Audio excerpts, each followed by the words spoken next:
Okay, it's 5:30, so I'm gonna call the city council work session meeting to order. And if everybody please stand for the pledge of allegiance. I pledge allegiance to the flag of the United States of America and to the republic for which it stands, one nation, under God, indivisible, with liberty and justice for all. Thank you. Chris will go ahead and take the roll. Councilmember Reed. Here. Councilmember Galloway. Here. Councilmember Hoffman. Here. Councilmember McIntyre. Here. Councilmember Cabinet. Here. Mayor Johnson. Here. The next item is to approve our agenda for tonight's work session. Is there a motion to approve?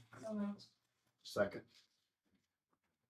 Chris will take the roll. Councilmember Reed. Yes. Councilmember Galloway. Yeah. Councilmember Hoffman. Yes. Councilmember McIntyre. Yes. Councilmember Cabinet. Yes.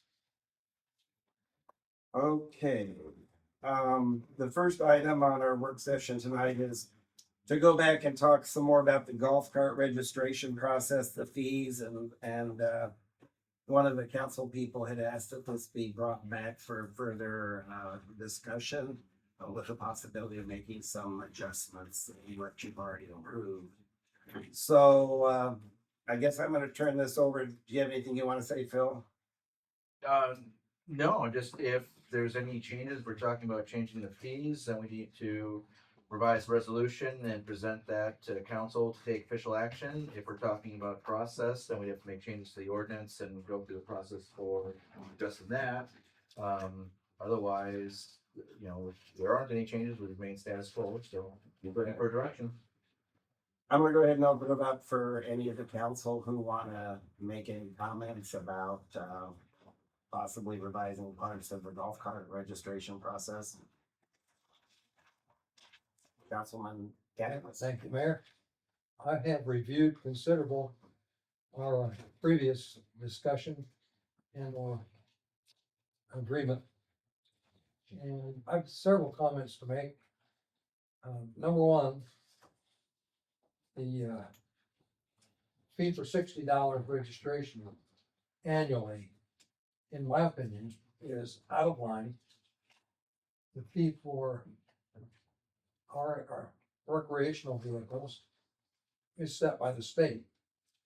And their highest fee is $23.50. New registration without any problems with it is $18.50. So I think the $60 is out of line and would like to see that adjusted. Secondarily, I would like to comment on, apparently, all that I can find out is that there is no registration or certification or any of the e-bicycles, tricycles, whatever runs around on the street. They don't have any slow moving signs. They don't have any flags on their vehicles. And so this is really overdone as far as I'm concerned. And I think that the fees and requirements should be revised. I also believe that it's important that a policeman of some nature, I don't care if it's a chief or not, he can appoint somebody, needs to certify that the vehicle is in operational condition as stipulated in our paperwork. And if it's not, it cannot be registered for a month. So it meets those requirements. So I think you said you wanted the law enforcement people to actually inspect the golf cart and make sure it had all the It required should be a equipment. policeman of some, doesn't have to be the chief. I understand he's got plenty to do, but I would also say, my first guess is, if you have 24 of them show up for registration, I will be surprised. I don't think there's 24 in the city of Ottumwa that want to be registered for street use. Thank you for your comments. Anybody have any other comments they'd like to make? I do. So I would say that we do not revise. I mean, this came to us, we voted. But I guess I just have a few comments. So if we look at $60, okay, so first if we go back to this, what is it? The utility vehicles that are set by the state. I mean, the county, I think, when they were setting it, had different fees, higher fees, I think. But but we do get the opportunity to set these. And if we're gonna ask our police department and to inspect, and we're asking, Chris, cause you have to do quite a little bit with all this stuff. The cost, that goes into having those items done would then be above $60. So we would be losing money on this.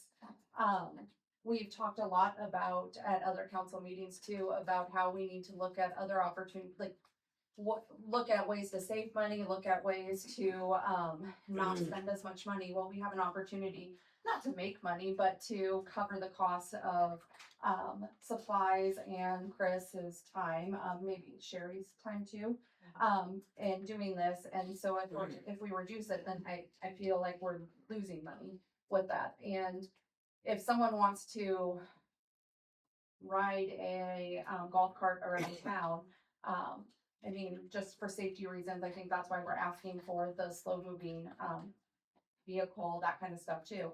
We're asking for those for safety of not only the golf cart, but the other people that are driving in town too. So I'm not in favor of changing. I think that the fees are, I think they meet the needs of what we're, of the time that our staff have to put into it. And then if they get pulled over and then the officers have to look at it to see if they're registered in the work that they do, I think that it just, if it's the needs of the city and the time that staff, are putting into them. Thanks. Does any other council people have any comments they'd like to make? I agree with, Kara. I think 60, because we have the say so on what that is, that's $5 a month if you want to rent your golf course on the street, the way I look at it. And as far as, I'm not in favor of the police doing that inspection, cause that's just gonna cost more money. We got motorcycles, cars and trucks on the road now that's no one pre-did anything, you know, to put them on the road, so that's just my take on it. Either way, I'm not gonna lose sleep over it, however it goes, so.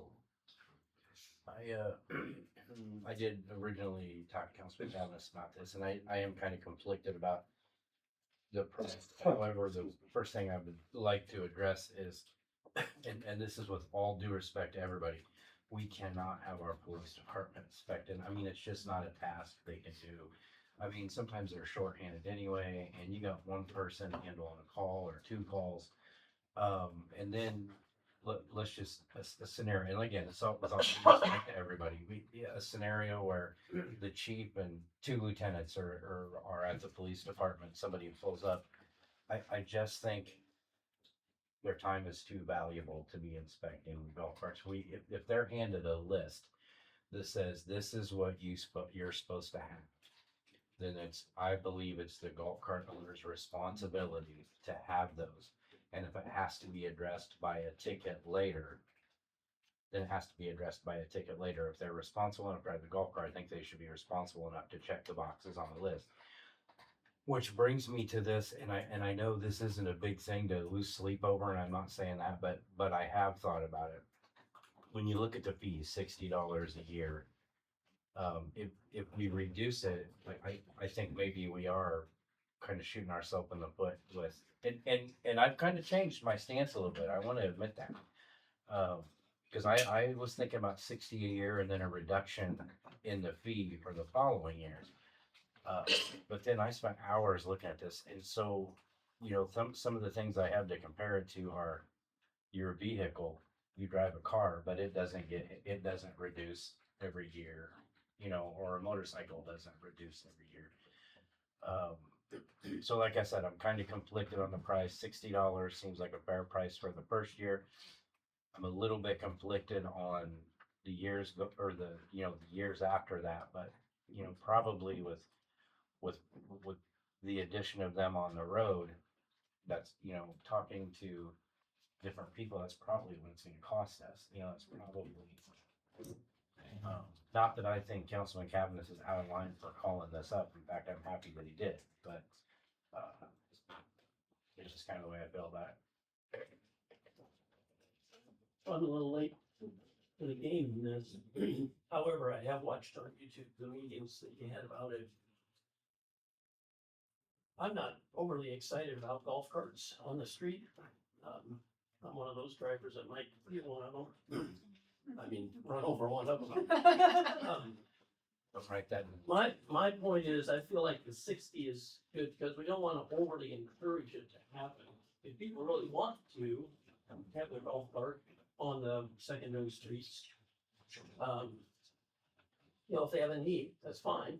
They can pay that fee. But we don't want to encourage it to where just anybody and everybody is running around with their golf cart, maybe carelessly, perhaps.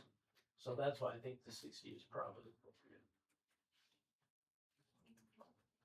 Anybody else have any other comments? Does any of the city staff have any comments they want to make about this? I can say the two that have been in to pay have not balked at the $60 at all. They filled out their application, they marked everything that they had. So I took their money, I gave them a decal. I showed them where to put the decal, so they should all be straight and narrow, and I've got all their information in a spreadsheet that I will share with the police department every time I have a new one added to it, so they have address, phone number, names, everything they should be. The make and model of the vehicle or of the golf cart, so. So you're not actually going out and eyeballing the golf cart, you're making sure that they marked everything that's required before you give them the tag and everything. I'm okay with that. That seems reasonable. Because it's putting the responsibility back on the owner. If they mark it and sign it, if they marked it, that's good as gold as far as I'm concerned. And that's what the application requires, the self-certification and signature that they have. And if they get a ticket later, they signed if they were okay. And that they are to be aware of the code and the requirements. But now this, just because we've come to a little bit different agreement, I know we can't put it on the agenda tonight, I do agree with Councilman Cavanagh about we probably do need to look at the electric bikes as well. Because some of those are going the speed of, mopeds and golf carts too. So, I know that's for a later day, but.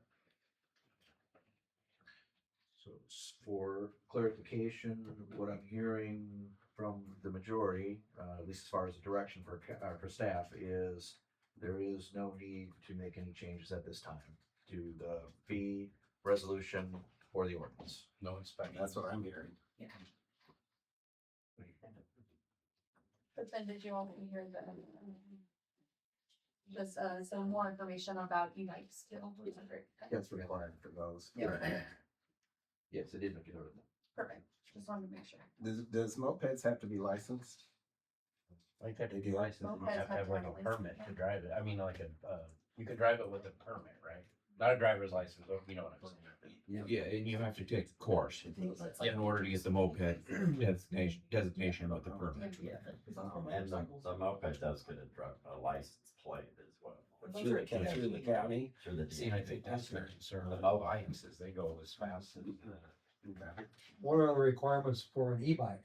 Do they have to be 18 years old and insured and all the other things that we're demanding? We'll have to bring. That's what we want to talk about. So we don't have that on the agenda tonight. I understand. Yeah. It's just open for discussion, that's all. Yeah. We'll bring some information about it. Okay. Okay, anybody have any other comments before we move on to agenda item number 2? This was something that I had started to promote after I became mayor. I talked to Phil several times and also to JD quite a bit. I personally believe that the Ottumwa Airport is really one of Ottumwa's hidden gems. And I would like to see what can be done in the future to see if we can get some commercial flights flying in and out of the airport on a daily basis. It seems like Kirksville and Burlington and Fort Dodge has been able to get that accomplished. So I don't know why we can't do something similar. I know you have to go through the FAA to make applications, see if you meet all their requirements. And there is some information in your packet, but that's why I asked Phil to put it on the agenda, because I wanted to see where the council was with that, because I really think that's something that we really seriously need to try and see if we can accomplish over the next year or so. In the past, we have had, airlines occasionally take on Ottumwa as a stop, United Express used to be one of them. right?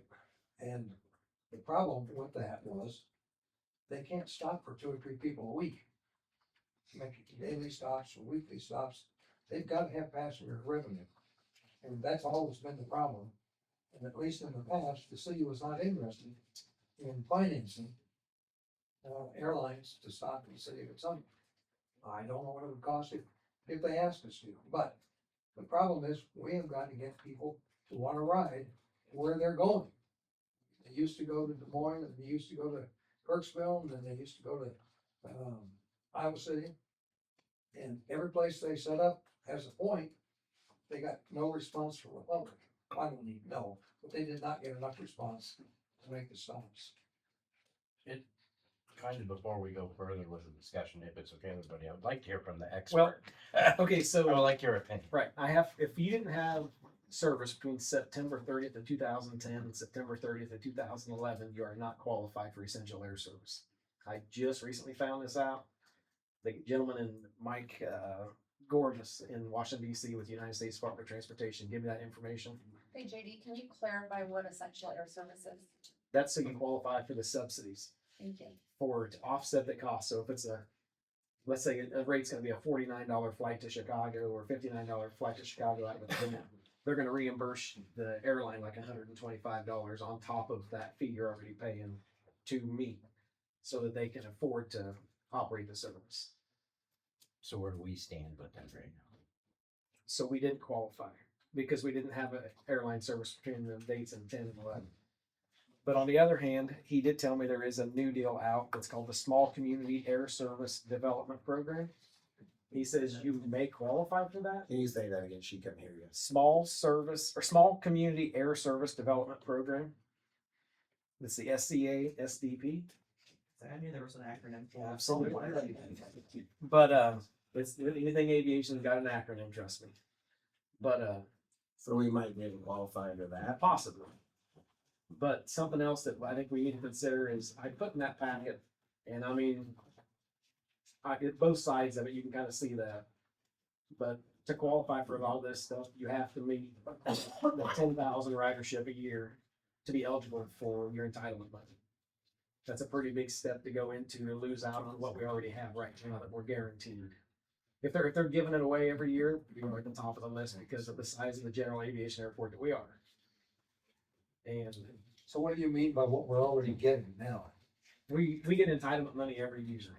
But not specifically for airlines? No, just for grant for projects. Right. And that's the thing, if you don't get the ridership, you don't get the money for your airport You projects. forfeit all of it. Right. And the CIP stuff, I've just uploaded to Cole in the last week. I mean, we got $7.5 million worth of projects in the next 6 years. And most of that's gonna be a 95-5 split, so we only gotta pay 5% of that. So to clarify, if we apply for the small community air service program or whatever. Yes, Then we would not be entitled to those entitlements that we're currently getting now unless we have 10,000 or more people riding a year. that is the way I understand it. I mean, applying is one thing, receiving that is another. Because they're gonna do a study, but I think it sounds like we need to do a third party if we're gonna do this, is hire someone to do that study for us. There's a couple really good companies out there that do it. One of them I talked to, and he told me it's anywhere from 25 to 50,000, depending on which way you want to go with it, because just the average cost of that. That was the study, right? Yes, But those are the people that stayed with you through the entire Yeah. process. Right. It doesn't hand. all the way from the very first day and to the end. If you do qualify for this and choose to do it, they help you pick the airline in the end. It's my understanding Area 15 did a feasibility study 4 years ago, 5 It years was, ago. it was in 2018. And at that point in time, we met with a company called Air Choice One that was based out of Burlington. They serviced Burlington, locally, they serviced Burlington, Fort Dodge, Mason City to Minneapolis. Now, there's ridership stuff that we're talking about, so whoever, if we choose to do this and it happens, let's say it's the company that's in Kirksville, it's Contour down there. Let's say 20 people get on that airplane there, stopping and tell them when to pick up 10, you get credit for 30. Now, coming back the other direction, it's the same way. So you have that possibility of gaining that ridership numbers, but there's no guarantee. That's the thing. So enplanement is people who get on an airplane. Do we have any, do they give us any number now, since we have GA stuff going? Is there any enplanement numbers? No, because that enplanement's for commercial For service. commercial only, so that's referring to commercial riders only. Right. And what does Kirksville, how, like, do they fly every day? They do 2 flights a day to Chicago. Okay. Two flights over and 2 flights back. How many flights a year? How many people a year are they getting? Well, yeah, so we would have to average 27.3 people a day. Right. And, I mean, it's a $59 ticket out of Kirksville. It's a $39 ticket out of Burlington. I've reached out to both the people that's airport managers there. They're not really interested in helping us succeed at this because we're gonna take a ridership away from them, so. And to make this successful, we would probably need to go to like Chicago, Illinois, Omaha, something like that. I mean, you think Or about not it, Chicago, maybe Minneapolis, because Minneapolis is a big hub, you can fly St. almost Louis. anywhere. St. Louis can get you a lot of places, I mean, it's just like Kansas City's an option. But Chicago or Minneapolis was the two that we looked at before.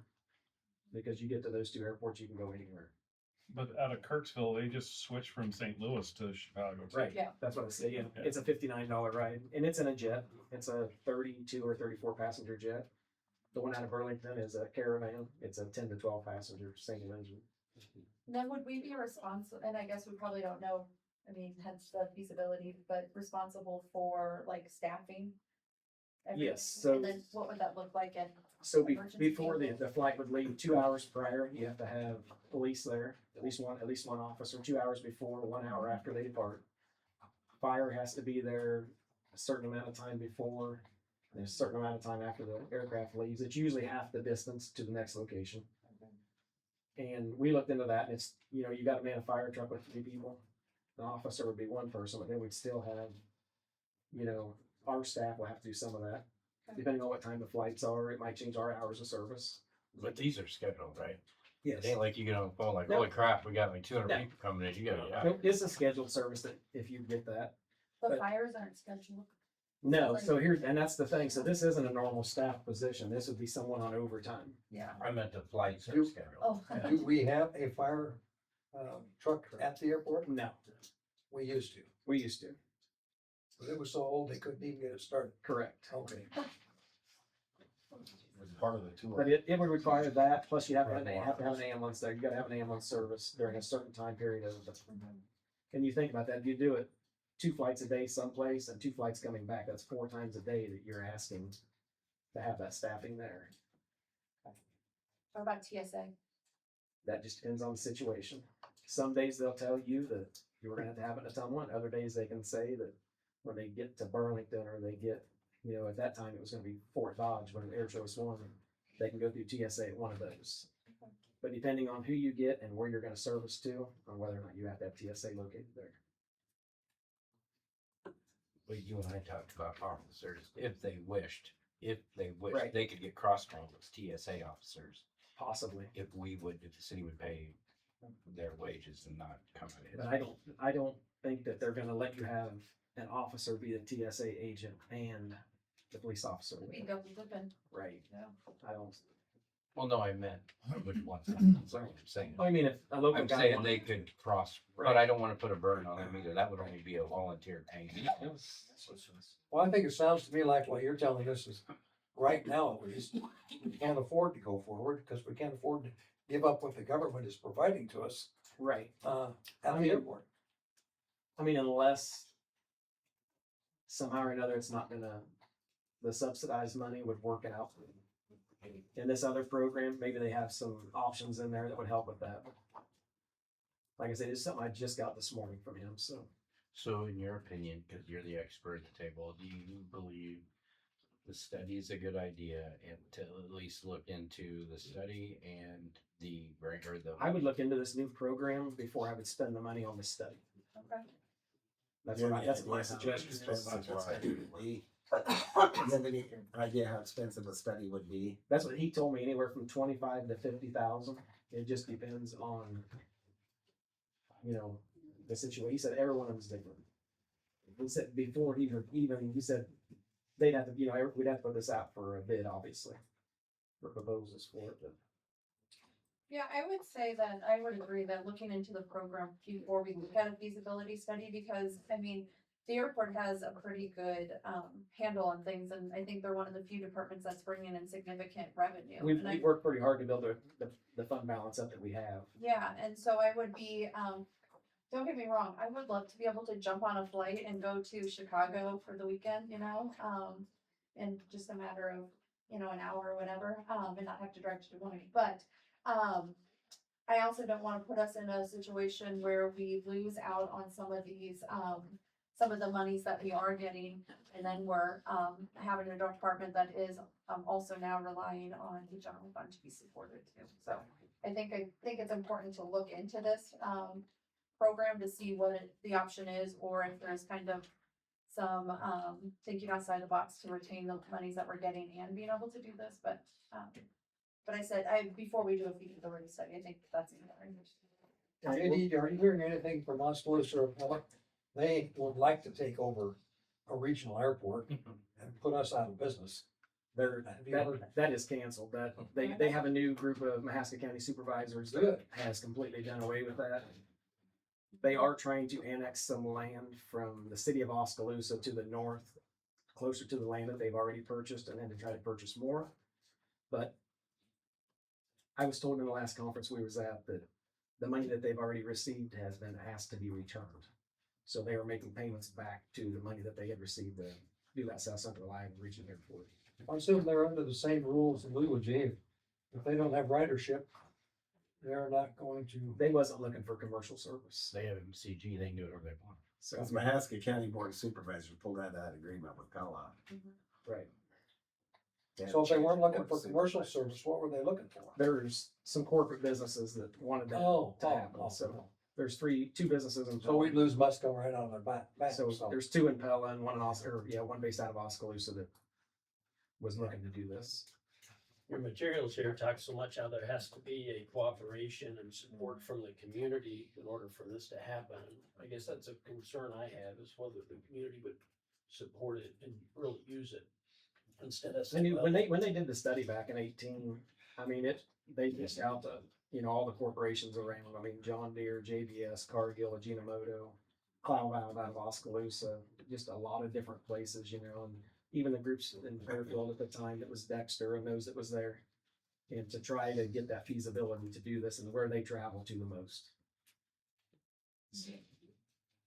And what did they decide? I mean, what came of that study? We was putting a new runway in the next year and they didn't want to come at that time and have the runway tore out to just down to one crosswind runway.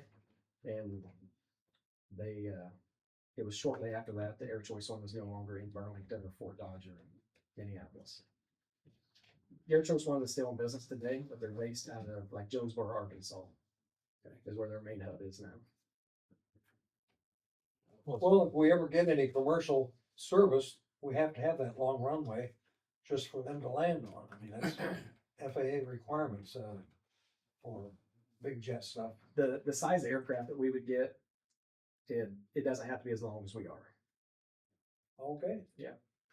Well, progress can be slow, but it won't cost us anything to look No. at that money. Like I said, I just learned about this other deal this morning. He'd been out on he's semi-retired out of the military and he'd been gone on a mission. He said he just got back in the office. So I just think it'd really be nice someday to maximize that new terminal building. They got a baggage department, and I think that. we got ticket windows, we got baggage It's claim. sitting there not even being used. Dr. Pepper. Yeah, I mean, but on the other hand of this is that's a small piece of the pie it would take to operate this as a commercial airport. I remember back in '73, when I learned to fly, my first landing on the long runway, I hit 5 times before I got her stopped. I mean, I was doing hip hops down the runway. They told me I should put flaps down and land at 40. And instead I put no flaps down and landed at 90. You can't do that. He can get his license again, he can fly it. I think that. I'm a pilot, but I don't have a medic. So JD, are you willing to research this new program a little bit more and get back to the council? Sure, and while you're off on your knee surgery, I'll get that to you and you can also read up on that while you're at home resting. I'm taking my work computer home, so Okay. He said we could have the meetings in his front room. All I right. can do that too. But JD, I'm glad you looked into it. Yeah, I mean, Interesting information. well, we had talked about it a lot and everything, and then when I seen it was on the agenda, I was like, well, I better put something together for this, so. I appreciate it. I agree, it was beautiful out there. We do have an individual that would like to speak on this, so Tom, I'm gonna turn it over to you. Well, I don't think I need to add anything more. I think, JD has done a great job and questions he's Kara has, really summarized what you want, what you can afford are two different things. Commercial service, 27.3 people per day is pretty astronomical when you look at the flights right now. And I don't want to jeopardize, we lose our general services right now in trying to go after this. And I know that you said, Area 15 did a study in, what, 18 or whatever, but Legacy also did a study back in 16. And the gap funding was tremendous. Yes. And even with their support, we couldn't justify investing in that. So again, when it comes back to the community supporting it, I just don't think there was the support to do it. So I encourage you to look at this other new program, but I don't think we're gonna see commercial service here for a long time. I sure don't know how Kirksville managed to get it, because they're a lot smaller town than Ottumwa. Well. You also have to people look, down there that got some money. you also have to look at the distance they are Yeah. from, Close. you know, I mean, The distance they are from Ottumwa, you mean? well, not just Ottumwa, but at any hub. Yeah. You know, how far is Kirksville to Yeah. St. Louis? How far is Kirksville to Kansas City? And here at Ottumwa, you know, Indianapolis, you can be at the Ottumwa or from Ottumwa to Des Moines in an hour and a half at the most to that airport. Yeah. That's the thing. I mean, it's only 60 nautical miles to Des Moines. That's the other thing to think about too, you know, so. Yep. I can get from my doorstep to Las Vegas in 4 hours and 3 minutes. Anybody have any other comments on this before we move on to the next agenda item? I think maybe one thing in the future, if we decide to do more interest in it, we should involve Indian Hills College. See if they have an interest in supporting it. I mean, they have a garage out at the airport where they rebuild airplanes and engines and learn certification, so. It's actually Just a an thought. outstanding aviation mechanics program. It's a great program. I don't know if they do that as much as they used to, but there used to be several people from Hill with Cargill and Shimoto. Right. They used to go to Minneapolis every Wednesday for their big management. I know that when they did I this, don't know if when they they still did this do that study, or that not. was something that came up. Yeah. So they have to drive to Des Moines and then. I wasn't in the position I'm in today when that study was done, and I cannot find that information. I've been looking for it ever since I seen the agenda, so. Okay. I'm sure that Legacy or Area 15 or somebody's probably got it. Okay. Okay, the next item is fountain at Greater Ottumwa Park, and this was another agenda item that I had asked to be put on. I recently had a citizen contact with him, and he wanted to know, he said that he and some of the campers over there in Ottumwa Park would really like to see a new fountain put in that one lagoon by the campgrounds that would have colored lights that would come on and off. Like, you know, you could do something, we look for a Veterans Memorial over there, you could do red, white, blue on 4th of July, you could do red and green at Christmas time. You could change the colors throughout the year for holidays and that kind of thing. He thinks that'd be a nice enhancement to the Ottumwa Park. And I asked Gene what he thought a new pump and lights would cost. He said at least $9,000. I don't know if there's grant money or if we could get anything through Legacy for something like this. I made no promises when I talked to this gentleman, but I wanted to bring it up and see what the council thought, if you thought this was worth pursuing or not. Where is this fountain? I went over there and I could not. It's the one that's shooting the water up right now. It's Oh, the lagoon right next to the campgrounds. I was thinking. We're not gonna sprinkle holiday nights and lights. Yeah, I was thinking like a fountain like out front, because I was like, oh, with the light. Right on the highway. Thank you. He said he talked to the city before, and nothing ever happened. What's the cost to operate? Well, to purchase this fountain, it would be about $10,000. And in order to give it the effect of having color, what we did about 10 years ago, we tried this, was there's a red lens cap and a blue lens cap that you put on the 3 lights. So we installed it, turned it on, and I drove by at night to check on it. The red lens cap gave the light an extremely light pink color that was fairly different than the white light. Blue lens cap did the same thing. It gave the blue light an extremely light blue color where you could just barely tell the difference from the white light. So most people couldn't even tell the difference unless you just stood there and looked at it for a few minutes, and then you could see there is a slight difference. So is there a company that manufactures this type of product that we haven't investigated yet? Someone that can tell you, we'll give you red, blue, and white if it's in water? Because I mean, was the last one a quality issue or was it It was just a practicality issue of how do you give lights color underwater? It's not like the fountain out here where you've got a ring of lights around the water coming out. That's easier to do. In this situation, the lights are actually part of the fountain. And in order to give the lights the color better, you use landscapes, and the end result is it's not a very good color. It's the same pump with Indian Hills. We have one of ours that does green, blue, purple, red. But all of it is the same color at the same time. Like it'll switch colors, but it isn't like you couldn't do red, white, and blue at the same time. But you could definitely distinguish the colors. Is it a reflection or is it in the water? It's in the water. Submerged. I'm sure it's like anything else. Yeah, but I like I'm sure it's you'll get like real expensive ones. It'll do anything you want it to do. $30,000-$40,000 ones. I'm sure you can get one that'll do whatever you want it to do. I just wanted to see what you guys thought because this gentleman was really big on this, and he says a lot of the campers in Ottumwa would like to see it happen. Oh, I'm sure they would. Well, if we could just get a box over there where they put their money, we could make it happen. I just been seeing the white lights and seeing the fountain out there. It's pretty, yeah, just having the water shooting out with the light And it serves them to keep the stuff down, oxygen and stuff in the water. doesn't grow. he has a legitimate idea. I mean, we are always worried about the aesthetics of Ottumwa and the look to bring people through. I mean, holiday nights and lights and the different things we're doing downtown. So it's not a bad idea. Right. It would need a lot of research done. Right. probably. That water don't go in the winter, does it? No, we pulled the fountain, at the end of this month. Because obviously the pond freezes and then we reinstall it in late April. Yeah. I was thinking holiday nights and lights, that'd be pretty cool. It would look nice and green and red. Well, the water temperature goes down in the wintertime, and that keeps the algae from growing up, stuff like that, so. Right. The sprinkler wouldn't really have any purpose in the wintertime, even if it would work. Correct.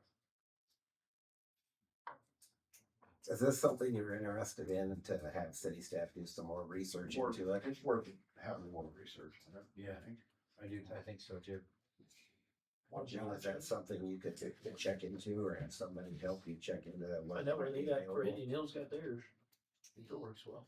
Yeah, I can do more research, but it's not gonna be cheap.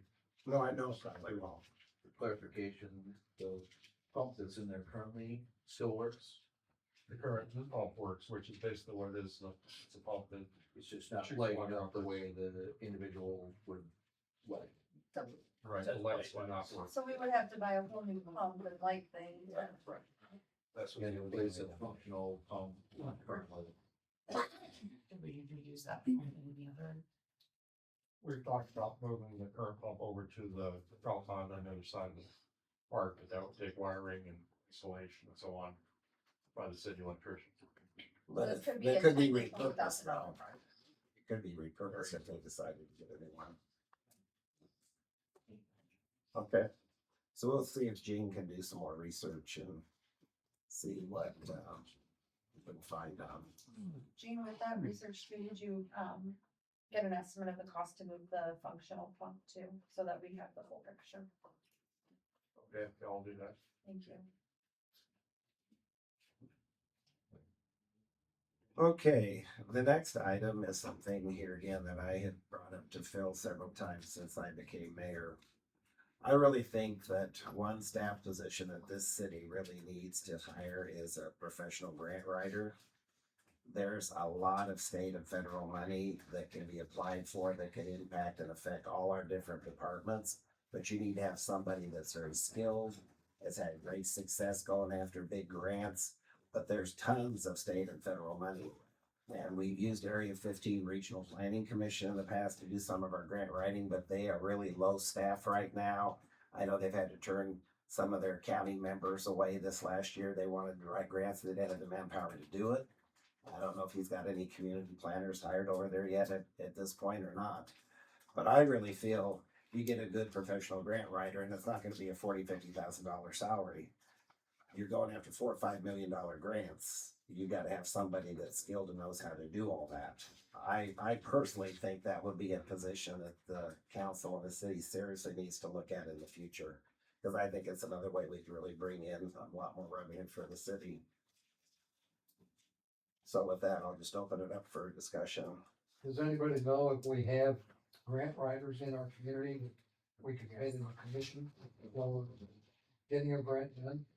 So we have lots of grant writers in our community, however, if they're doing like other jobs and we like write grants on the side, or we're contracted with Area 15, but they're supposed to be our grant writers. But I don't know, like the mayor said, that, that's going a little rocky right now. So we're paying someone right now, or a company right now, to do some of that, but there are many people in the community that do write grants successfully, but it wouldn't be probably to the extent the mayor is saying, because they have full-time jobs and they're It would be a dedicated. side, so that would be the How much do we pay one, Area that would be. 15 how much a year? What do we pay them a year to write our grants? So, It's in the area of 45,000. Would- if you include grant administration, which is only on grants they get. So I guess we'll start off, yes, we have talked about it on a number of occasions and attempted to put a position into the budget over the last 2 budgets, I believe. But it'd be an added position, a new position, and so when the dollars don't add up, a new position is one of the first things that was removed. So if this is something that the council wants to place a priority on, then we would work to keep that position in, even if the budget doesn't add up, and work that. So to answer the question about what we pay, with Regional Planning Commission, there's 2 pieces to what we pay them. One is they have been identified by Department of Transportation to administer highway aids and everything. We pay our proportional share of that. That is, this last year, or the current year, I should say, is $6,291. The second part that we pay the commission is as part of the 28E agreement that we have and the Regional Planning Commission process. We pay our share of that, which is 53 cents per capita, which for this year was $13,530.37. $13,500. $30 and So that's rounded up to about $20,000. right. So if you include both of those, and I don't know that we get out of the DOT part of that. The 13.5-ish, we may be able to say we wouldn't be participating in that going forward. But we still want to maintain in the DOT part with the federal aids for roads and everything that we get for when they participate in that.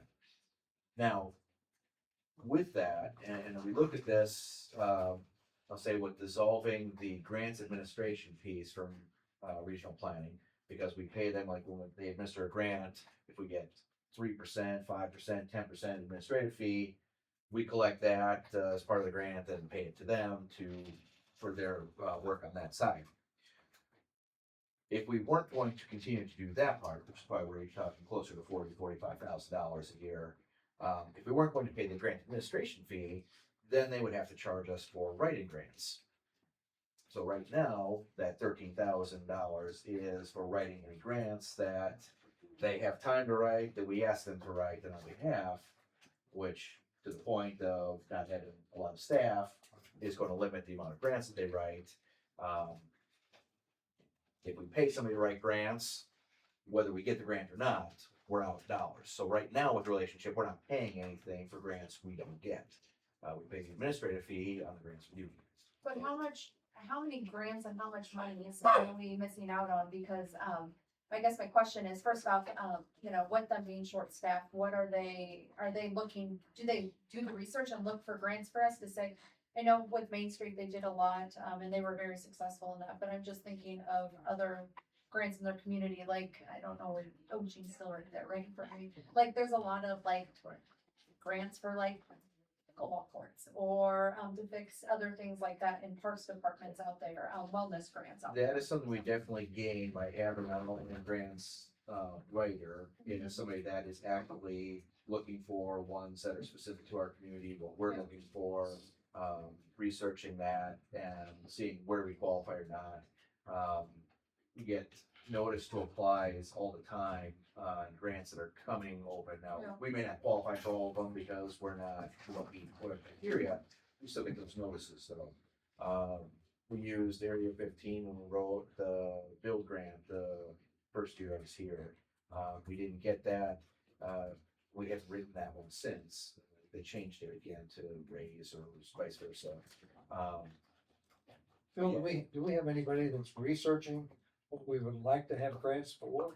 You have List? Yeah, department heads will, like Gene has gone after grants for things, like with the Trails Commission, working with them, and with some, smaller ones like that. That's done some for some of the Yeah. programs. So basically a professional grant. Yeah. Not only can bring us in potential millions of dollars, there's grants we don't even have, and now the department heads would have somebody to go to for assistance and say, hey, this is our project. Can you look, I mean, we've just talked about 2 or 3 projects that could have benefited from a grant writer. Yeah. Not only that, when you talk about, are we asking them, are we searching out the grants and then asking them to write them? Because if we are, we have a person in place who are just searching out the grants. Look at the police department, the fire department, the parks department, the city, the airport. I didn't forget about JD, she can earn her mind. Yeah. But Well, and police and fire, so they've gotten some grants, some small ones are easier to write, but a lot of those grants are very specialized in that. So if we had a grants administrator, an expert. they would be working with staff that we have That's okay. to help write those grants too. If it's a fire department grant for either equipment or the safer grant, talking about adding staff, you have to have specific things that you're looking for. But an expert grant writer could also look at Barrington and say, hey, there's grants out there for Oh, this, yeah. were you aware of these? That Yes, stuff. and they would take a look at the priorities we have for the council, for the city in general. If it's expanding the ball fields in the Greater Ottumwa Park, they'd be actually looking for things for that, equipment for the soccer field, whatever it might be. That's something that having somebody on staff full time, they're not necessarily writing a grant every minute of the day, but they're researching, they're looking for, and they're actually doing that.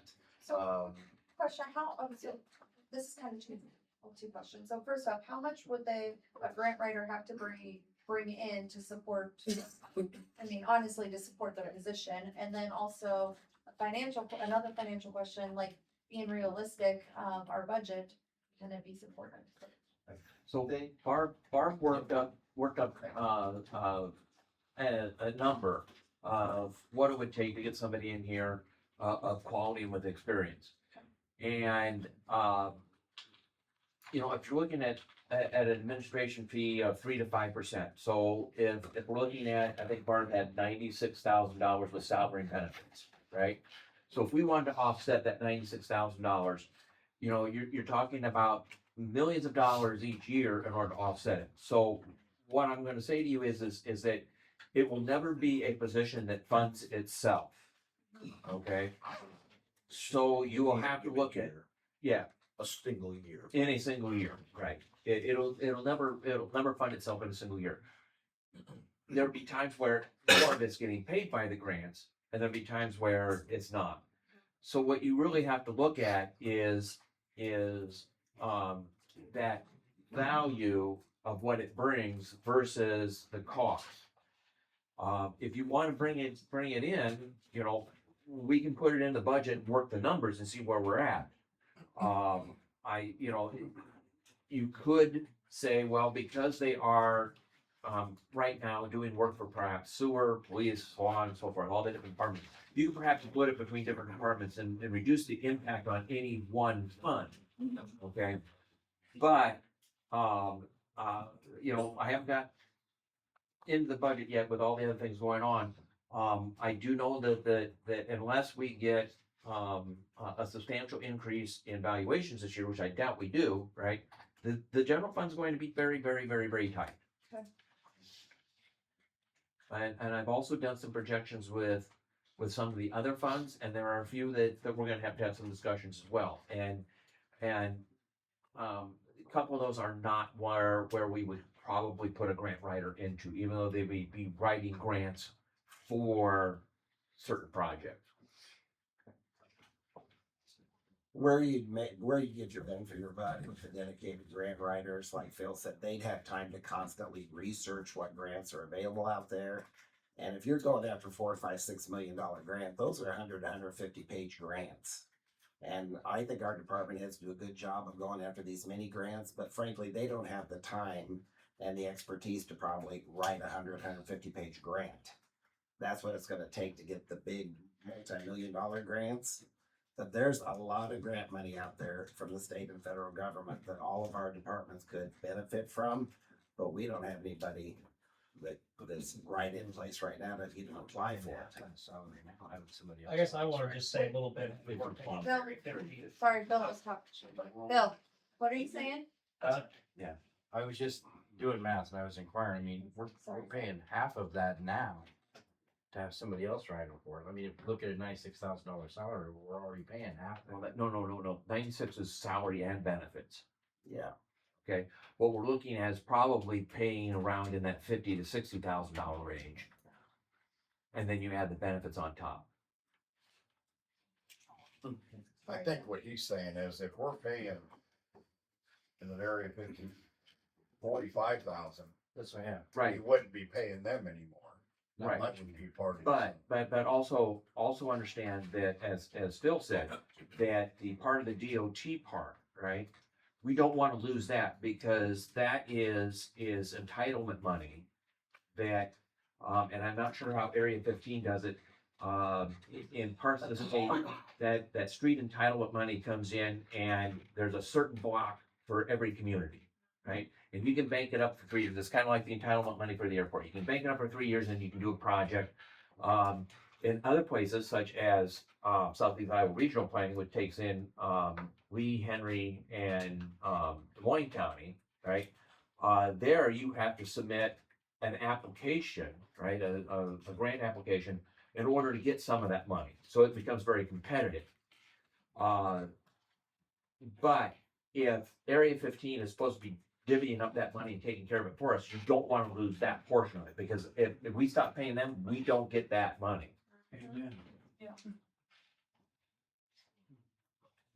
And I was just gonna say, yeah, I work with them quite a bit at Area 15 on community development grants. And there's definitely a noticeable difference between where we are with them now and where we were a few years ago. They had a really excellent staff that was proactively looking for grants that fit. It was putting projects together. That's not the case now, but I also think the fact that that was the case means that it could be again, and we do have some leverage, I think, to try to push that organization. We are a member of that organization, and they really do need to be making changes to make where they can have the staff they had. If we were talking about how the best way to do the community development block grants and the programs we used to do during 15, it would have been a waste of money to have a staff person at the city 3 years ago that was a grant writer, because we were getting excellent service more than what we were paying for. We're not getting that now, but if we could do something to make that organization better and to put them in a position like they were, we again might not need to be spending money for a position. So on that note, do we, in regards, kind of a sidestep, is that something that needs to come to the agenda then if we're not getting the service? Do we need to have maybe the board chair and the director of that program on the agenda? When I say do we, I would like to see that on the agenda. I was like, We knew where we got. Thank you.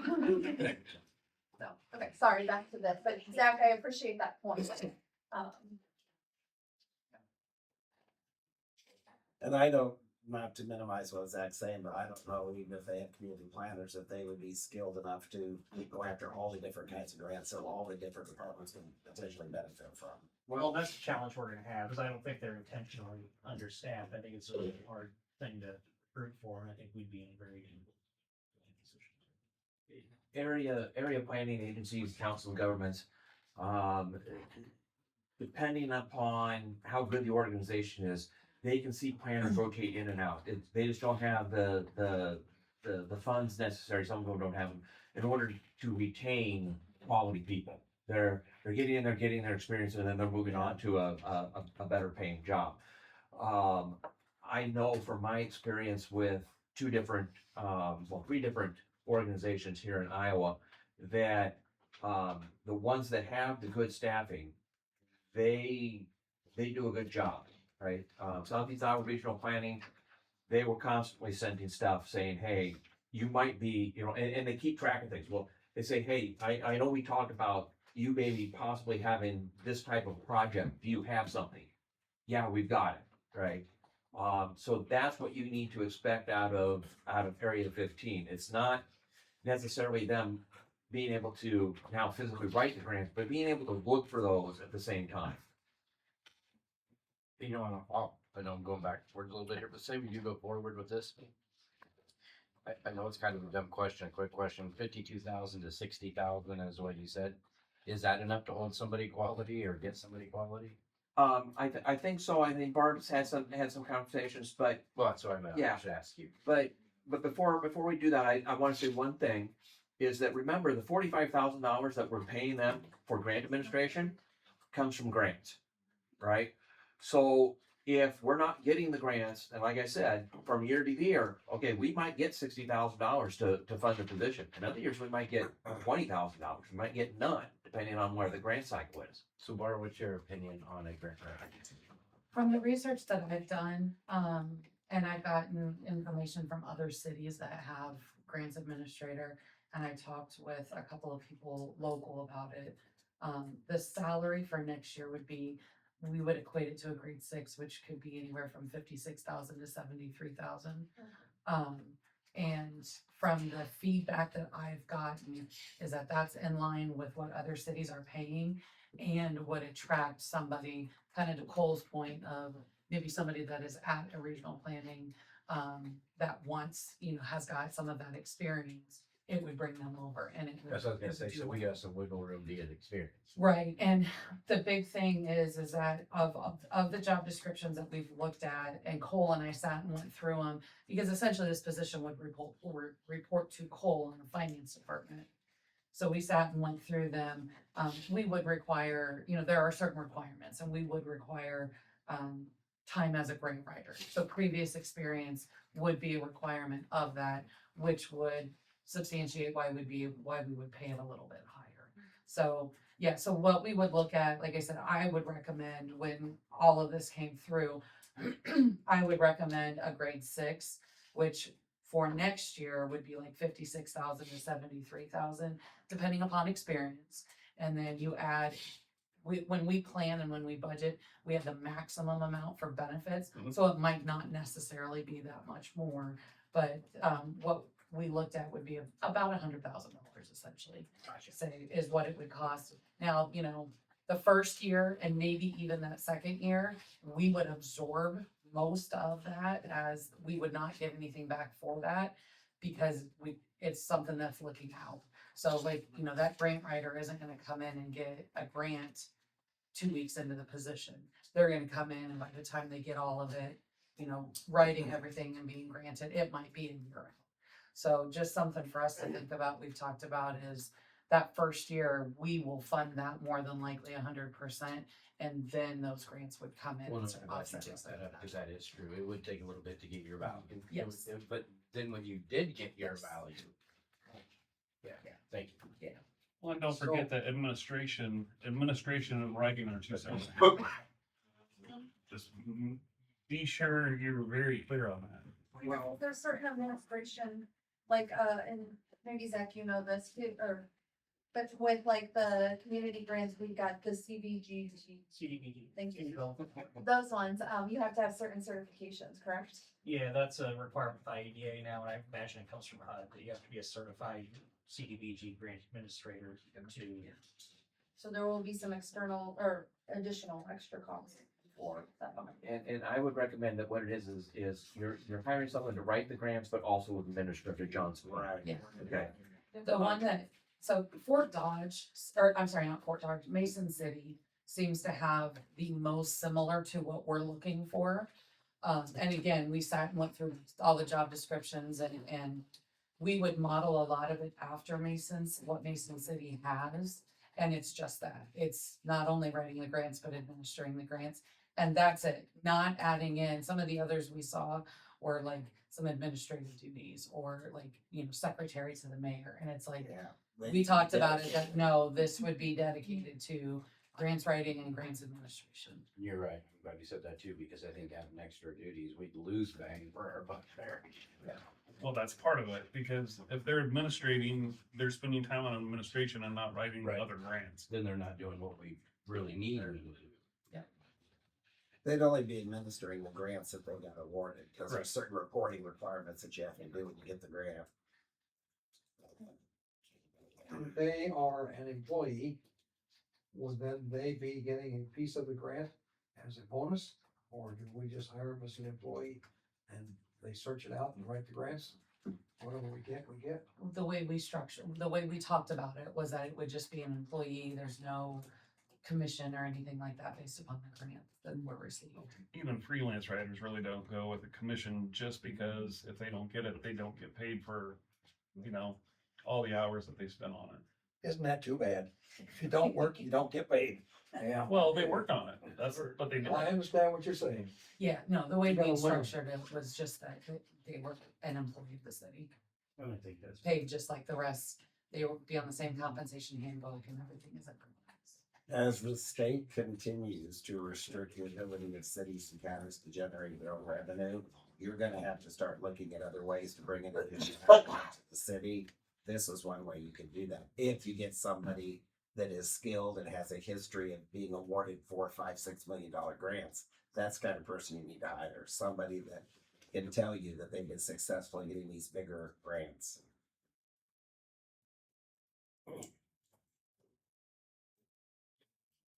Tom, did you have something you wanted to mention on this? Well, I think, a few years back, we did have a dedicated or a person who split her time doing grant writing, and I don't think it was very successful. And the other thing I would make, and I think you've already identified it, a grant writer is only good in their area, because when you're talking about all the departments within the city, there's nobody that can be an expert in everything. And I think Zach had the right idea. I think we ought to put more pressure on Region 15 to come up with some grant writers that could do the grant writing for us and the administration for us, because I don't think with the general fund the way it looks, that you can afford $100,000 new position. I don't totally disagree with that, but the only thing I'm gonna say is with what they paid their people over there, you're not gonna get the quality of person I'm talking about. Maybe that's a conversation with their board and with the director. I understand what everybody's saying, but it still comes down to, do we have the money to fill the position?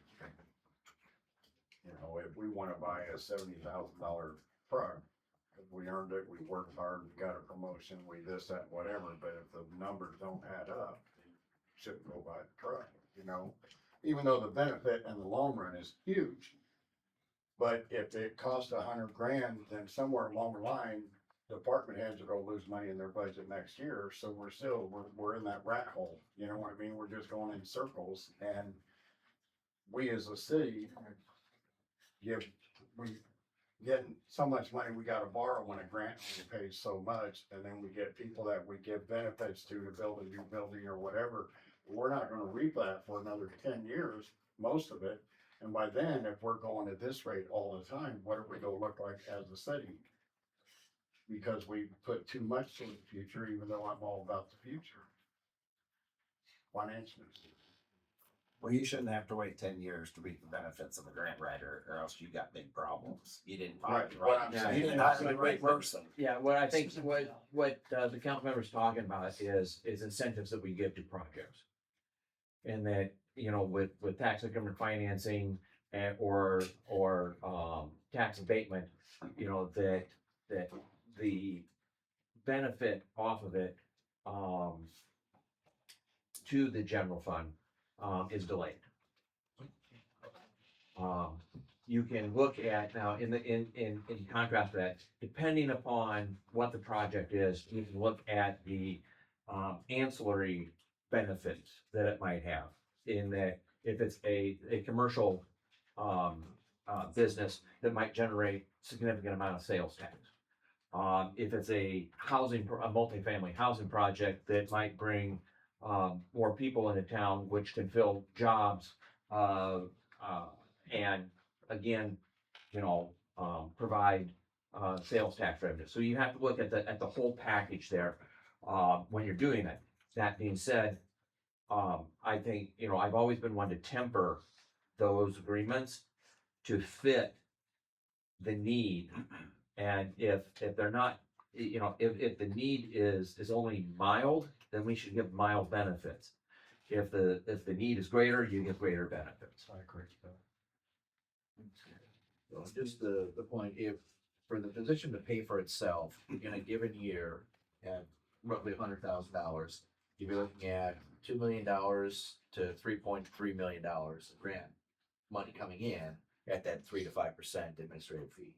So we'd have to get that much in grants in a given year, and if you're paying for it over a long period of time, every year for it to pay for itself. And understand that when you get those grants, we're not getting the money all up front. And so as we request reimbursement, we're requesting reimbursement for those administration fees. So even if we get $3 million worth of grants, those administration fees are gonna come in probably, because it's a large project, over 2 to 3 years. So once you get into the cycle, then you're getting that money. So Barb, you talk to Mason City, how much does their grant writer get per year? Like, I don't know how long they've been a grant writer. Yeah, I didn't ask about this one, the person who is in that position right now. Their salary right now sits at 51,000 to 65,000. They give you an idea how much they're bringing in grant? No, I didn't ask that information. I can reach out, but no, I haven't. Well, I would say it's something to definitely think about, and on November 12th, we'll have a budget priority. Session. At this point, I would treat it the same as we have in the prior years and attempt to add it into the budget, see where everything falls out, and then, council will make a final determination at some point in the future. I agree, I think it's something we definitely need to look at, and consider as far as The successful grant writers are people that are very skilled at telling your story in a very concise manner. Those different headings in those grants are weighted different points. The ones that are successful that get funded are the ones that can write very concise, but they really tell your story why you need the money. Those are the people that get grants. And I know healthcare is a little bit different, but I hired a professional grant writer when I was at River Hills for 16 and a half years. We got every single grant we ever applied for. 50-some million dollars in grant money that I got through Rhonda Savage and her TLC company. I didn't have the expertise on staff to do those kind of 150 page grants, and it clearly paid for itself in short order. We got every single grant we ever applied for. We applied for probably 50 grants while I was there. So it can work and it can pay for itself, but you gotta get the right person that's skilled and knows what they're doing. I have a question. So if we, can Area 15 kick us out then? Like kick us out of the agreement? So like if they, they're like, oh, you only want to do transportation, well, we're not going to allow that. You have to do, okay. Just, I think that the point that was made is a good point, that we don't. So was that a yes from you? They could remove us? No, I say I have to look into it. Oh, you have to. I have not asked that question. And if that's the case, for the 20,000 we're paying, even if we don't have them write and administer grants, it's worth it for what we get in road use probably. So, And there might be some, because regionalism is still a pretty important trend in a lot of these grant opportunities. There might still be benefit in participating in some way in that organization. I don't know if it's still per capita or what we do, But a lot of things go along with partnerships with regional planning too, so we still wanna have, I think, or that, like, your point, that relationship, but I still would like them to come in and have some real conversations. Okay. The next agenda item is to talk about city council public forum and council debate. And I'm gonna see if you want to kind of start the discussion on this, because you did some research on this and I can add to it. Would you mind kind of covering what you did and why you researched it? Did I put that in the packet? Yeah. Lost that building. Turn to your finger. Okay. So, just to kind of keep this all on the straight and narrow, I kind of went through Iowa League of Cities and checked some other avenues. And they actually have the 2024 Iowa Municipal Policy Leaders Handbook, the guide for mayors, elected officials, talking about chapter 22. Yeah, 21. So the open meetings laws, anytime there's deliberation in a council meeting and the item is not listed on the agenda, I'm afraid that that could set us up for potential litigation. And that's why I wanted to kind of bring it to everybody's forefront so they understood that. We've had quite a few meetings where people have kind of gone back and forth, not only with staff, but with council members, mayor. The citizens don't necessarily understand that it's setting us up. And I don't want that to happen. However, I want to make sure that we are following all of the laws identified for us. So what it specifically says, so if something is not listed on the agenda, there might be 10 other people on the other side of town that would like to discuss that item. But they don't know that it's gonna be discussed that night because it's not listed on the agenda. So we just wanna make sure that if it's listed on the agenda, people can discuss it. However, we can't deliberate on it. So if somebody comes in with a question, we can kindly tell them, If it's not on the agenda. Right. right, if it's not on the agenda, well, we can kindly tell them, thank you for bringing that to our attention. We'll see if staff can address this, or if council can address it at a later meeting, we can put it on the next agenda. And at the end of the meeting, the mayor says, if anyone wants to speak on something that's not on our agenda, they're entitled to discuss, but we don't debate with them or. Or We ask don't- question. Yeah, we don't get into any conversation with them. Right, and I gave everybody kind of a revised version of this. I won't lie, I copied it from the Ottumwa School Board. We state this at every meeting, I picked it up and talk.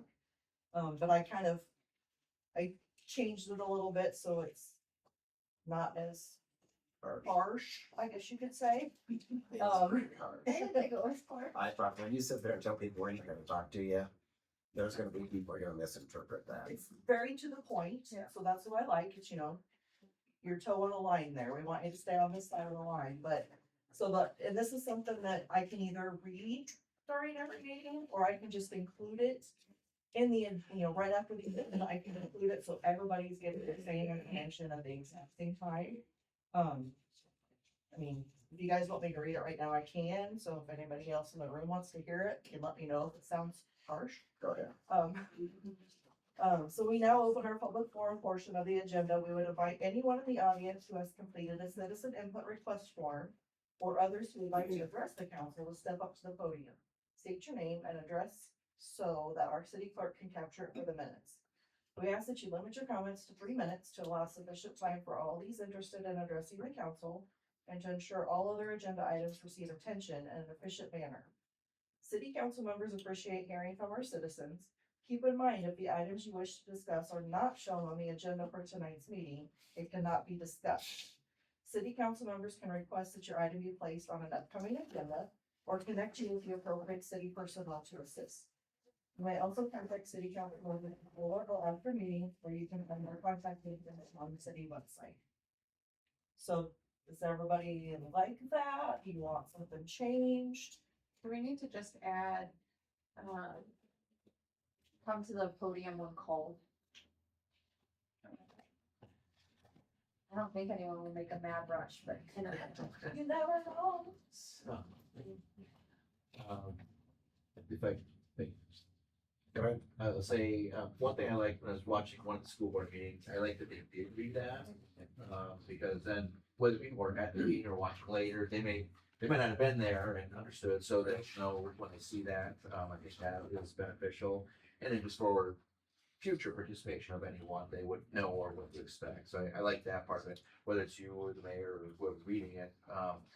The other thing, that I would, just for consideration and discussion, this, city, and it's not wrong that we do it this way. In fact, it's even in this, part here with the league, is, for items that are on the agenda, when people want to speak about that, that we have them speak during the parts related to when item comes up on the agenda. I've been in other communities and seen other public bodies, and I can't remember if the school district does this or not. They have it in that section where people make their comments, so everybody comments on their things in that one area, which would be under E for us. And so they'd say, I wanna talk, other than public hearings. Public hearings are different. And this is where I'm drawing the differentiation, is I wanna speak about item, G3. And I'm in favor of G3, whatever it is, because of this reason. Or I oppose item H2 for this reason, and having all that together. And what I've seen from when it's done that way is people still have the opportunity to state their feelings one way or the other, for or against, but it doesn't come as back and forth.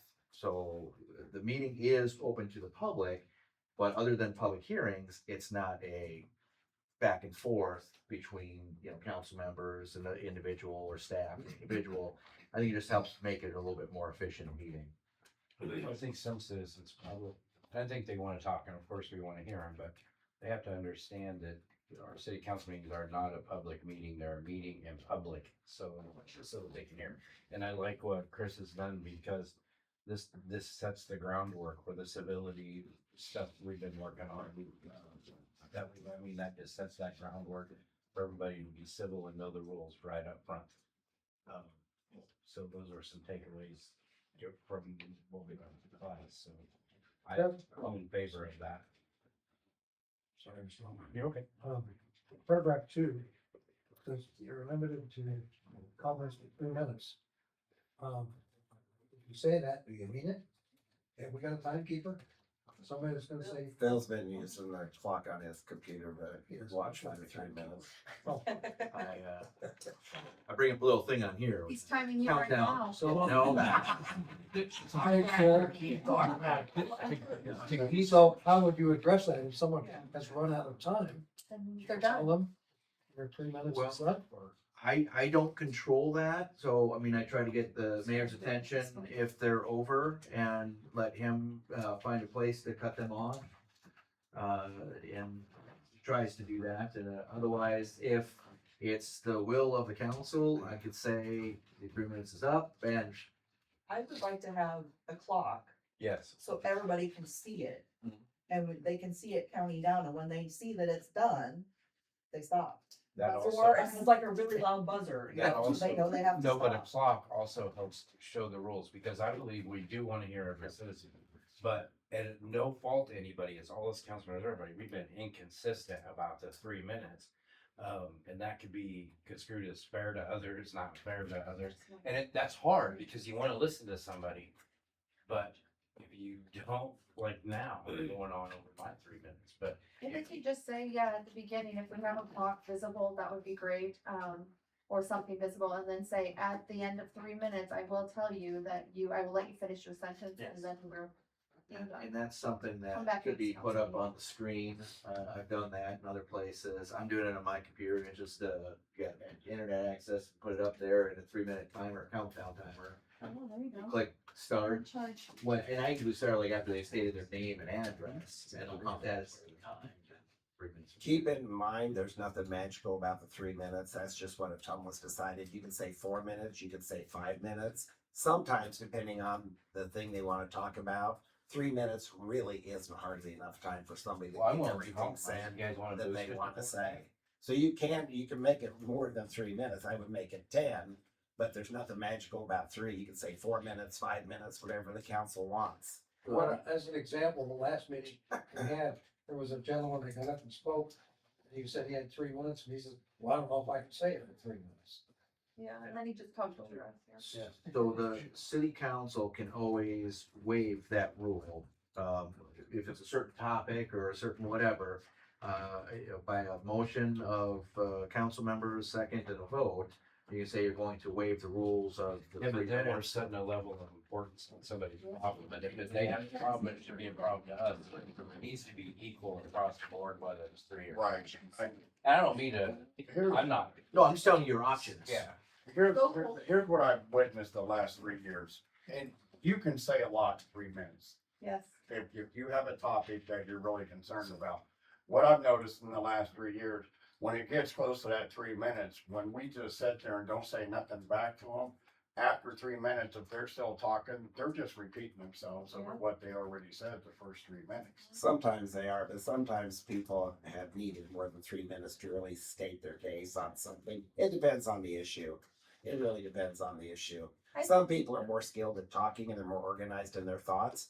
They can probably get it all said in 3 minutes, but somebody's not as well versed in speaking in public, probably needs a little bit more time. But if I was an outsider, which I will be here, but anyway, if I was an outsider and I knew the rules, but I grew up in a strict household and I knew I had 3 minutes, I would practice at home what I'm going to talk about to make sure I don't go over the 3 minutes. Not any different than giving a book report. The teacher said you can't go over a certain amount, so we had to reread it. I understand some people are better speaker than others, but the problem is we can't keep opening the can of worms. We can't, because there's times some people spoke for 8 minutes, said the same thing 3 times. I think it's also, if we state, I think we stated at the beginning of the meeting that we'll call you up at the end of the meeting, you'll have 3 minutes. I think that people have, an hour, 2 hours, 3 hours to really, kind of go, hey, it's happened, to go through their, kind of their thoughts and then ensure that, okay, this is what I want to say. I would also say that maybe for, like, I understand some topics are like, public hearings. There's a lot going on in a public hearing too, but also allowed them to get back up and speak. So, I think we just need to be consistent. So if we say 3 minutes, we say 3 minutes. We have, Travis over there put it on the clock or on the screen. And then when the time's up, we say, I'm sorry, Well, there's also little things us, the city leaders, could do to help that. I mean, we need to help educate the public. I know some people say it's not part of our job. But if you had 3 minutes or 4 minutes, if you would take the time and we could help people, write down 10 things that are important to you and then use your 3 minutes to talk about the top 3. These go into the council members' hands, so we have it. Okay, tell me. But you know what? I'm just a big fan of the consistency. It's gonna be 3, it's 3, it's 5, it's 5. And I feel like we're repeating ourselves right now, but Cole has. I get my 3 minutes. So understand that one of the reasons for the 3 minutes is to not be sitting there for an extra hour or whatever else, right? But it's also, and this hasn't been a problem here, hasn't been a problem in other places, I think. It's also to limit those that want to get up and, the lady that shows up in a chicken suit every meeting, right? Or the one person that will come in and will make the same argument every meeting, right? So that's part of the reason for the limitation. I don't know We if used to have a few of those. yeah, and I don't know if I've ever been in a place where there's been that steadfast cutoff date. But I understand the argument that is being made here that if you cut off one person at 3 minutes and you don't cut off somebody else, that it's not fair. So I understand that argument. But we don't have a time limit on people in this being a public hearing. No, in public hearings, You can't. time limit it. That's right. A good city to watch is to give Davenport, if anybody wants to see, some meetings where people are held to their 3 minutes and they do some pretty off the wall things. Look those up and you can see what Cole is talking about. Yeah,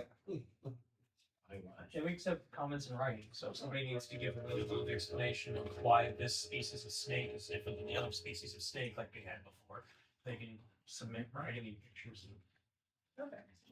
Let me clarify this. It's my understanding that if it's on the agenda and somebody talks, the council or city staff could be asked to clarify something.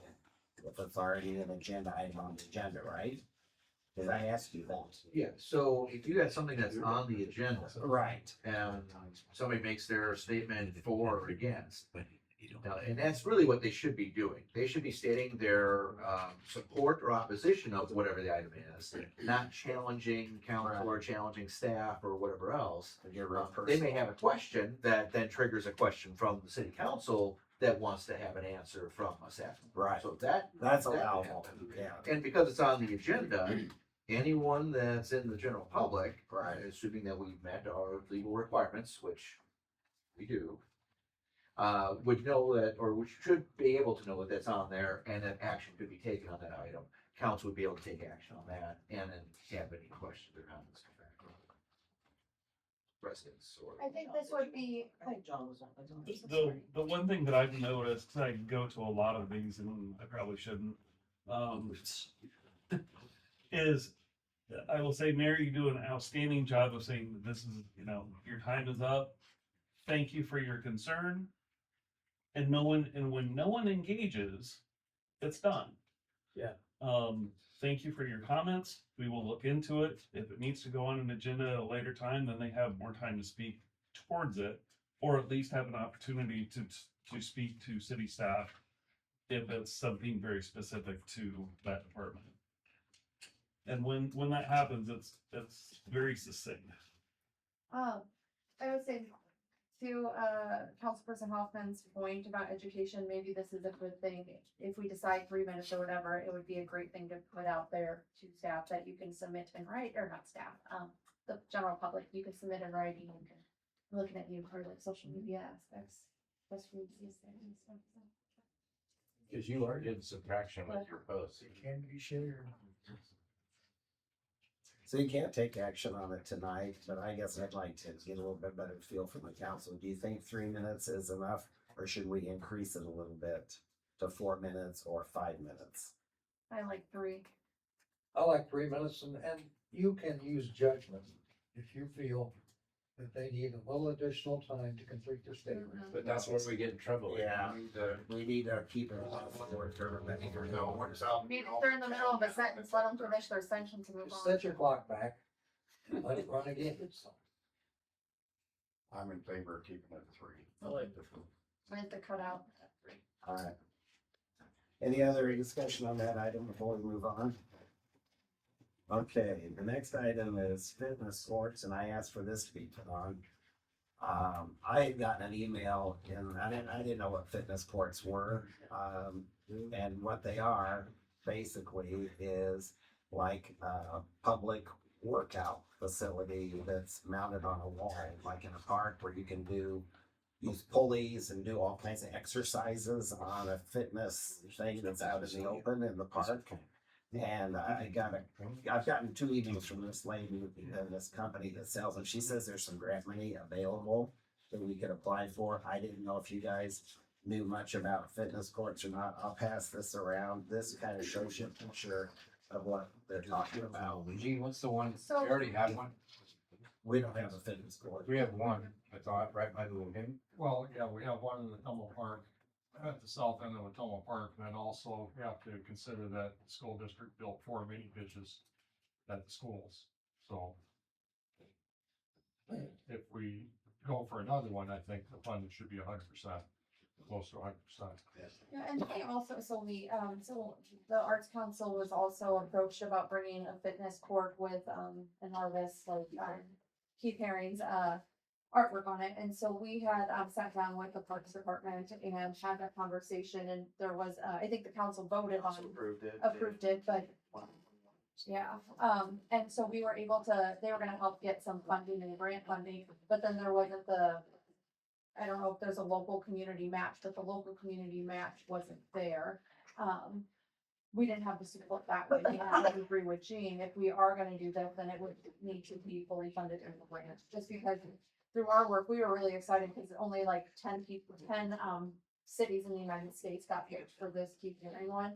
And we couldn't get the local match. So, I like the idea of them, but I would just love to see that if the grant would fund it fully, then. Yeah, she just said there's grant funding available. I don't know if there's any. Gene, if there was grant money available, what's Yeah. your opinion? So it needs more research. I just wanted to see what you guys thought about fitness courts, because I didn't really know what they were. If it's fully funded, we can find a place for it. Right. And you'd be in favor, you think it's a positive. Oh, yeah. So if I remember correctly from the last time with the Arts Council and Equine Council, the city was going to, we agreed to pour the concrete slab for it. And then this company was supposed to do the fundraising for it, which would have included the local match on that.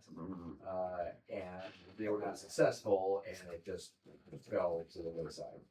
But the city council had approved what I would consider the local match, laying the concrete foundation for that. And the rest was supposed to come from this entity. So I'm assuming, I think it was NLC. And like I said to you, is hey, I'm all in favor of looking at it, Yeah. but they gotta hold up their end of the bargain on Right. it too, which I don't feel they did last time. Would that Once be in again- competition with the Y? They offer those services. I don't know if you have to be a member. This would Oh, just no, be it's just something. an outdoor, Yeah, just an it's a outdoor. freestanding structure with like pull-up bars and, Yeah.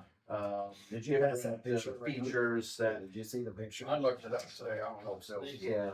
Oh, no, I know what they are. Somebody walking by could, you know, maybe they go for a run along the trail and then they stop off and do a routine, workout routine, and then I'm actually in they favor. finish their workout. I know what they are. I'm in favor of it. Oh, okay. The only concern I have is if the city has to fork out anything, I naturally wouldn't be for it with the way our general fund said it's all the other exercises of it getting built. But my concern would be, just by looking it up today, is that metal in the wintertime, how long will it take for it to start rusting? Cause it's open, it's outdoors the whole time. Well, I think it's galvanized and powder coated, just like those things that the Ottumwa school districts put up at all the elementary schools. I mean, it's painted and done, so it's gonna weather okay. Aren't there metal parts on the one we already have? There are, and they haven't deteriorated much. They in work 10 pretty well, years, right? But I would be concerned about vandalism. Yeah, of course. Also. Okay. That's sad. I'll see if I can get some more information from this lady and we might bring it back. Yeah. The final thing, and I asked for this to be put on, in your packet, you saw, a letter that I'd received from a citizen about homeless people, and then you saw a couple emails that I had done. I don't have any solutions for this problem, but I do know from talking to a lot of people, our homeless population is considerably growing from year to year to year. And I've had several people ask me, what's the city gonna do about all these homeless people that are sleeping out in the Ottumwa Park on the park benches and sleeping under the bushes and scaring people that are walking on the trails and stuff.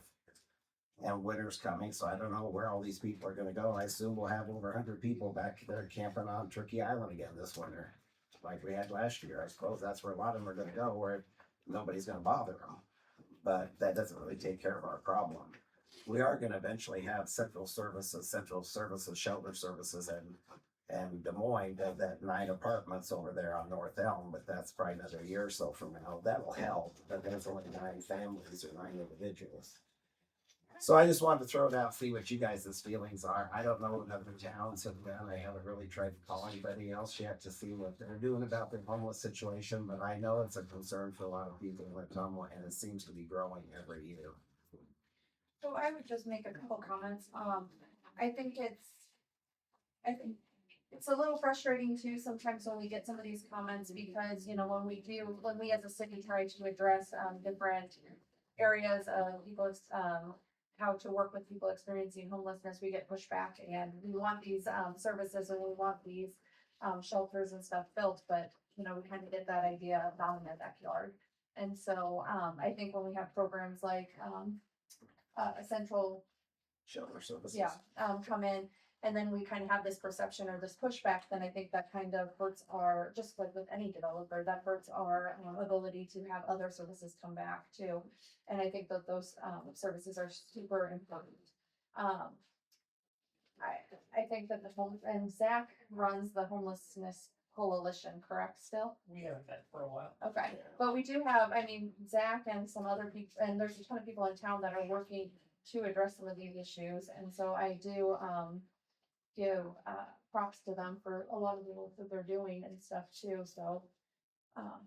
But I think is the question, I guess, Mayor, that I'll kind of push back, is the question, how are we going to support it in the long term, or what are we gonna do about the people sleeping on benches now? Because I mean, they are people, so we don't wanna just ship them out or have this idea of shipping them out, you know, people come up on hard times too, so. And it's frustrating, because then, I mean, the heat was bad enough, and this, you know, I agree with you.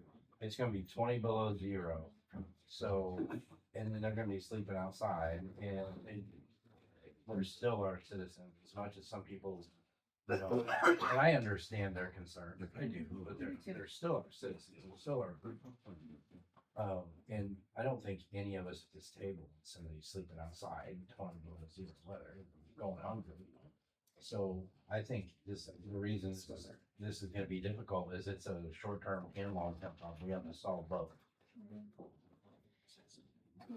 And I think it's, you know, maybe if we do get a grant person along the way, this program like that too. But. I think there's excuse me, go ahead. Oh, I was just gonna say, honestly, until like, you know, we solve the kind of that root of the issue of, you know, services and wraparound services and affordable housing throughout, you know, not just at Ottumwa, but everywhere, you know, we still have these problems and we're still gonna need to figure something out long term. Sorry. That's all right, don't apologize. I think, my opinion at this point is that we have a lot of citizens who are afraid to use our walk paths because there are areas where people are camping back in the trees and so on, and they don't know who they are or what their plan is, you know.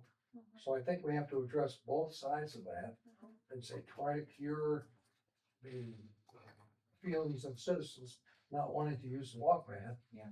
But also address the people that are living back there that shouldn't be. I don't, you can call them homeless if you want, but they're just taking advantage of, not paying rent at the park, if you will, assuming they had money to do that.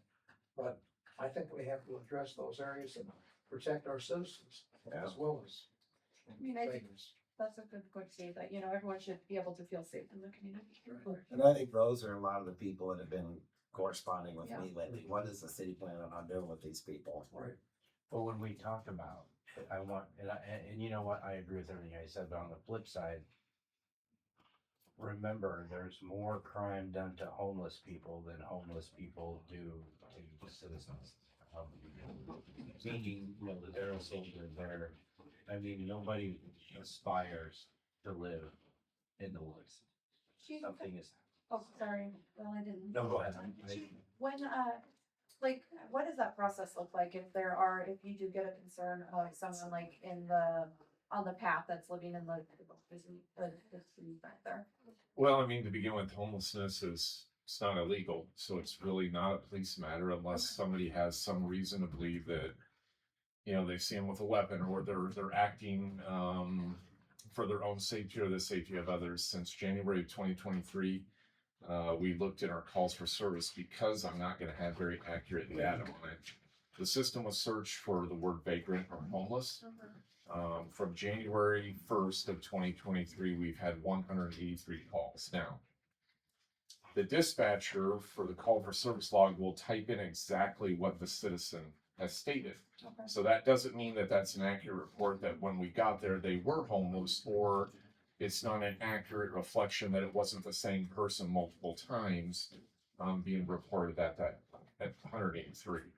But I will say, both personally and what my officers tell me, is we have a very high percentage of people that are choosing to live this way. They don't want help. We just had an incident of a individual who was charged with kidnapping and had a stabbing in the woods there behind Camelot Towers. Those people don't want help. They're choosing to live that way. The same with the gentleman on Turkey Island. We tried to get him services out of Des Moines, but he didn't want it. That's his lifestyle. So, not saying that obviously there are homeless people that are down the block, but we have we run into a lot of people that it's their choice. So what happens when you do on the trails? I'm sorry.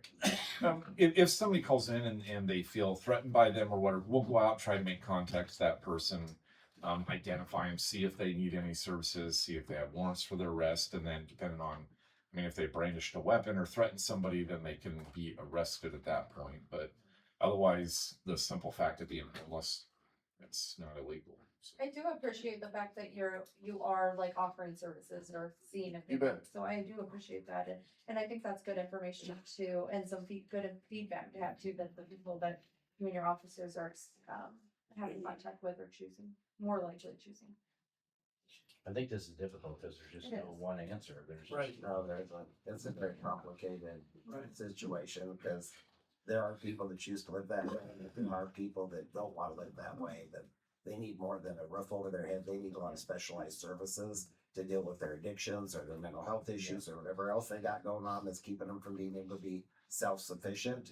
So, I mean, it can be a very complicated process and a very costly kind of program to operate. right, and we don't want, I mean, I agree, we don't want our citizens feeling uneasy or scared to use our facilities in our town or use our parks or enjoy the town either. So I get it. This is not easy. I just wanted you to kind of see where you guys were at with it. There's no easy answer, but I just been getting a lot of calls the last couple months, more and more people concerned about what's the city gonna do about all these homeless people that are out there scaring people. Not that they're intentionally scaring people, but they startle people when they're walking or something. And I've never had that many people call, but I bet I've had 30 or 40 phone calls since midsummer. Well, that's good to People know. complaining about So to be homeless. fair, I've had two this week.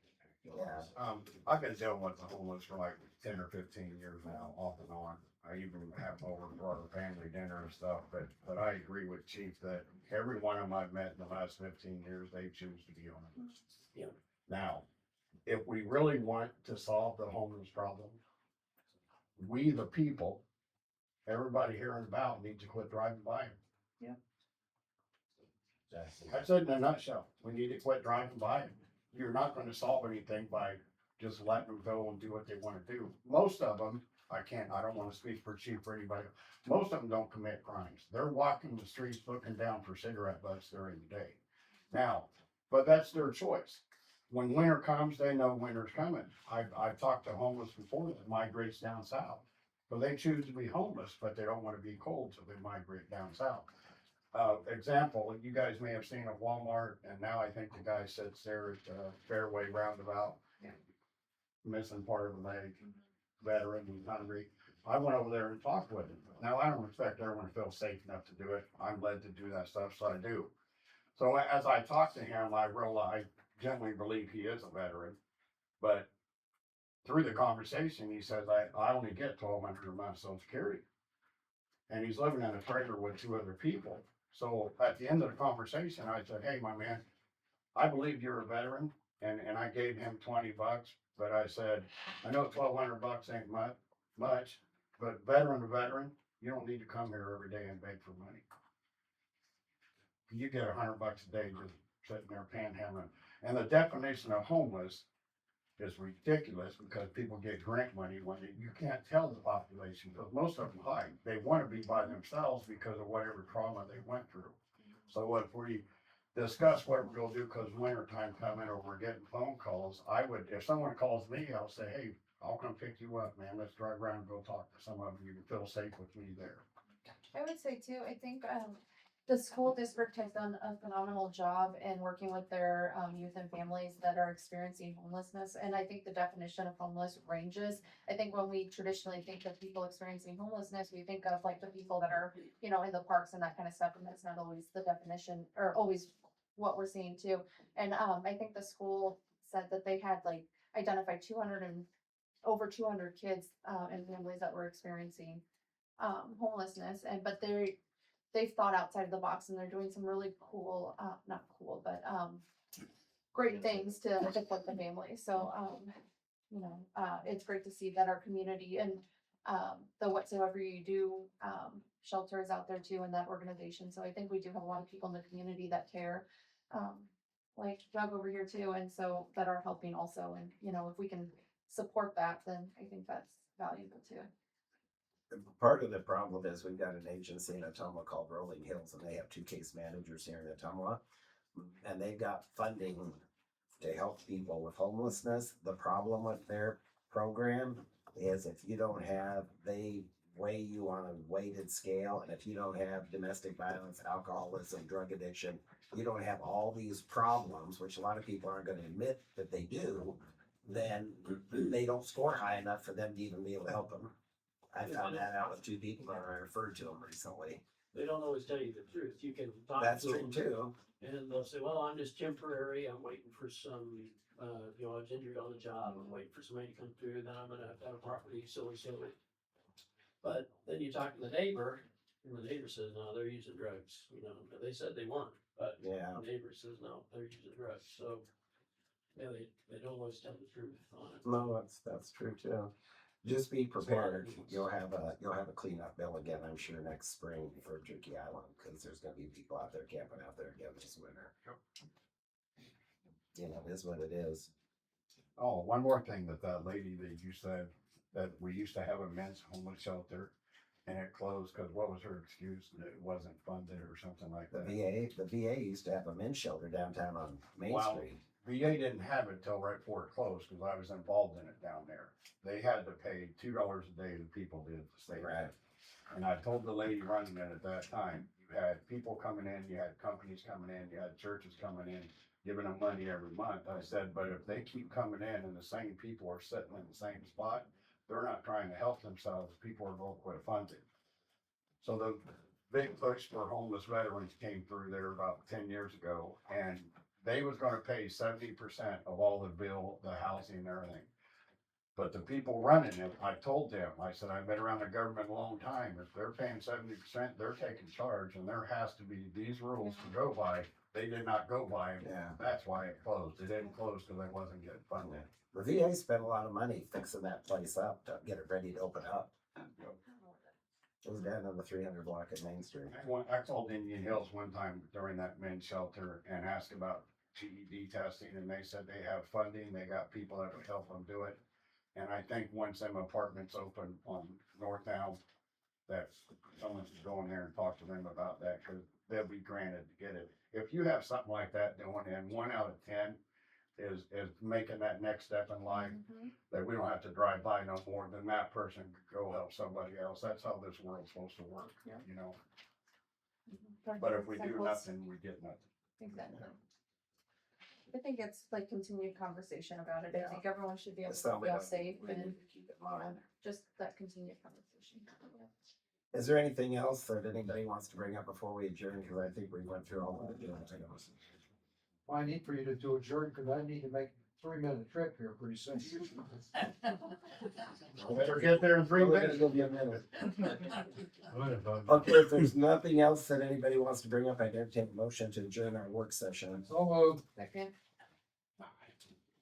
Chris will take the roll. Councilmember Reed? Yes. Councilmember Galloway? Yes. Councilmember Hoffman?